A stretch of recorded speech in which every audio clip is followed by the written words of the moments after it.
जय माता जी। आज एक यज्ञ की जो परंपरा है और यज्ञ से क्या परिणाम प्राप्त होते हैं, इनके लिए बात करनी थी।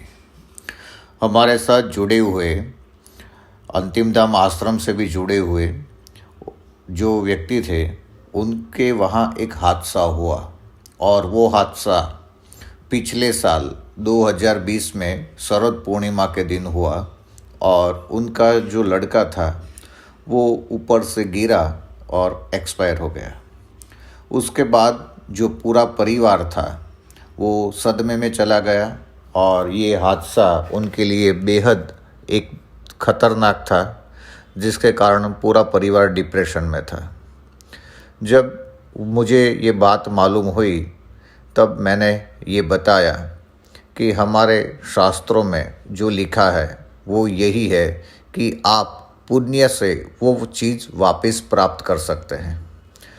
और हमने 2021 28 जनवरी जो पोषी पूर्णिमा थी, उस दिन पुत्र कामिष्टि यज्ञ किया और ये आचार्य और मंत्र द्वारा ये आह्वान किया कि वही आत्मा वापस अपनी माँ के अंदर प्रस्थापित हो और जन्म ले। और अभिषेक भी किया, जिससे गौमूत्र के अर्घ से और पंचगव्य से हमने अभिषेक किया। 28 जनवरी 2021 के बाद उनके वहाँ जीवन के अंदर थोड़ा परिवर्तन चालू हुआ और माँ दुर्गा के आशीर्वाद से, गौ माता के आशीर्वाद से, गिरनारी के आशीर्वाद से कल यानी कि नवमी की रात को उनके वहाँ पुत्र प्राप्त हुआ। जो पुत्र प्राप्त हुआ उसका नाम हमने पहले से ही रख दिया था कि उसका नाम ऋषिराज रहेगा।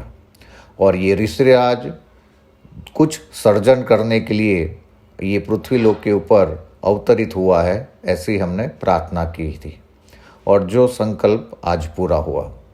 बस मैं यही बताना चाहता हूँ कि हमारे शास्त्रों के अंदर जो भी मंत्र लिखे हैं, आचार्यों द्वारा जो भी धार्मिक क्रिया हो रही है, उसके पीछे एक राज है और ये अनकोडेड लैंग्वेज है।